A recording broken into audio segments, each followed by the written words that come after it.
I found out my family faked my scholarship rejection to force me to stay home and work for them. When I was 18, I thought my life was about to change. I had applied to the State University engineering program, full scholarship. My grades were top of the class, my recommendations solid, and I'd spent every weekend building machines in our family's garage just to prove I could do it. When the envelope arrived, my parents opened it before I got home. They sat me down at the kitchen table with straight faces and heavy words. "You didn't get in," my dad said. They said no. I remember the way his voice didn't shake. Matter of fact. Final. My mom looked away when I asked to see the letter. "We threw it out," she said. "Didn't want to hurt you." I didn't argue. I was crushed, humiliated, but I nodded. I trusted them. The next day, my dad handed me a wrench and pointed to the busted combine out back. "You'll learn more here than any classroom," he said. And just like that, my life changed. No dorms. No campus. Just oil-stained overalls and 12-hour shifts in the sun. People said I was loyal for staying, that I was a good son. And I believed it. For years. Friends left town. Becca, my girlfriend at the time, cried when she said goodbye. "You should have come with me," she whispered. I told her I couldn't. Family came first. And that's what I told myself every year that followed when I saw her Instagram posts from college, when I got wedding invitations from old classmates, when I spent another birthday under a tractor. Sometimes I wondered how things would have been different if I'd made it in. But I didn't torture myself over it, because I had been told no. It was out of my hands. Until last month. I was cleaning the attic when I found a small pile of half-burned papers wedged behind a broken heater. Among them was a water-damaged envelope with the State University's seal, and inside, charred along the edges, was a letter addressed to me. "Congratulations on your acceptance to the College of Engineering. You have been awarded full academic scholarship. We look forward to welcoming you in the fall."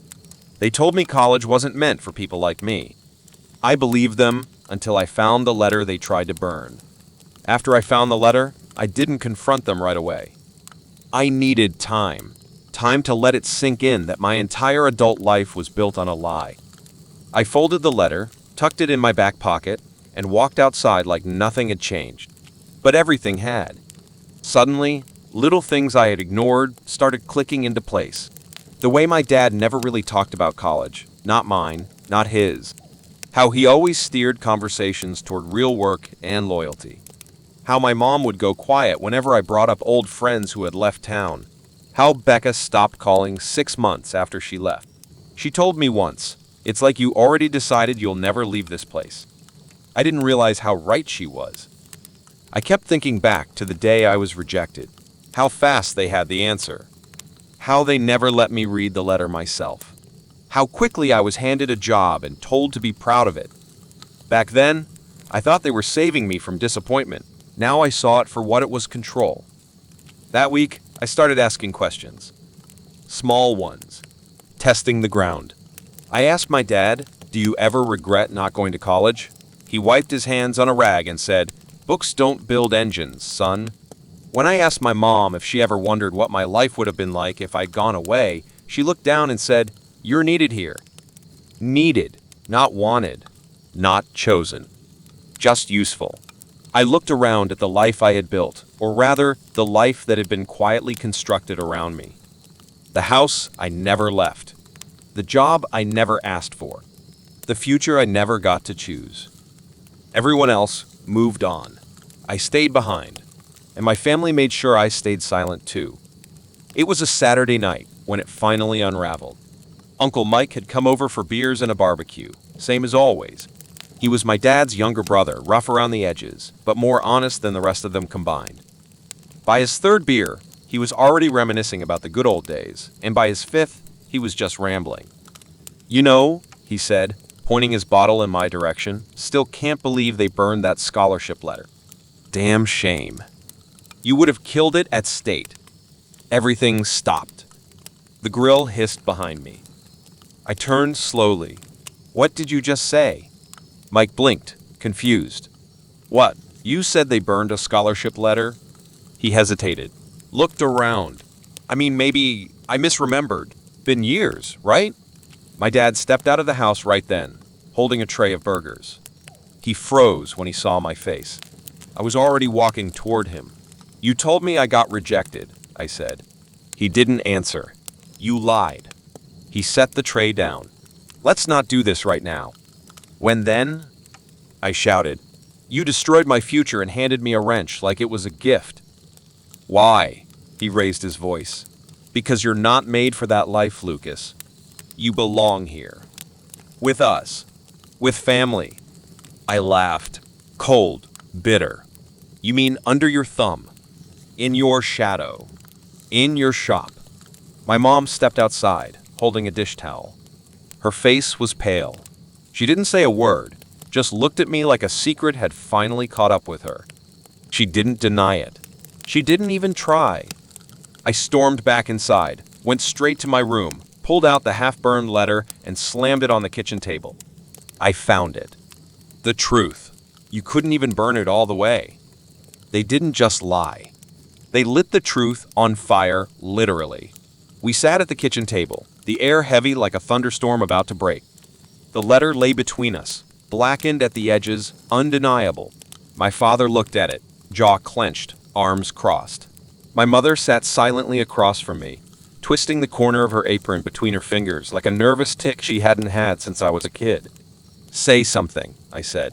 My father spoke first. It wasn't malicious. We thought we were doing the right thing. I scoffed. For who? For the family, he said. For the business. For you. You think that world out there cares about you the way we do? You would have gone, wasted years chasing some fancy degree, only to come back broke and empty. You're useful here. You matter here. I stared at him, stunned. So your solution was to lie? To decide for me? You stole my choice. He leaned forward. You would have left. And we would have lost everything. I can't run this place alone. Your hands, your mind, they belong here. My mother finally spoke. Her voice was soft but firm. It wasn't just about the shop. We were scared. We thought college would change you, take you away from us. I laughed bitterly. It was supposed to. They didn't get it. They couldn't. My entire adult life had been boxed inside this house, this shop, this town, and all along, I thought I was honoring them. I thought I was the loyal son, the one who stayed behind while everyone else chased their dreams. But now I knew the truth. I wasn't staying out of love. I was staying because they clipped my wings before I even knew I could fly. They said they saved me, but all I saw was what they stole. That night, I didn't sleep. I lay in bed staring at the ceiling, listening to the hum of the fridge and the ticking of the old wall clock. Everything in that house was exactly where it had always been, and suddenly, it felt unbearable. I realized I had spent years living someone else's version of my life. And it was time to stop. The next morning, before the sun was up, I packed a bag. Just the essentials. Clothes, the letter, a few tools I'd bought with my own money, and my old laptop. I didn't say goodbye. I didn't owe them one. I left a note that read, "You don't own my future." I drove to the next city over and crashed on the couch of an old friend who hadn't heard from me in years. When I showed him the letter, he stared at it for a long time and then said, "Lucas, you need to do something with this.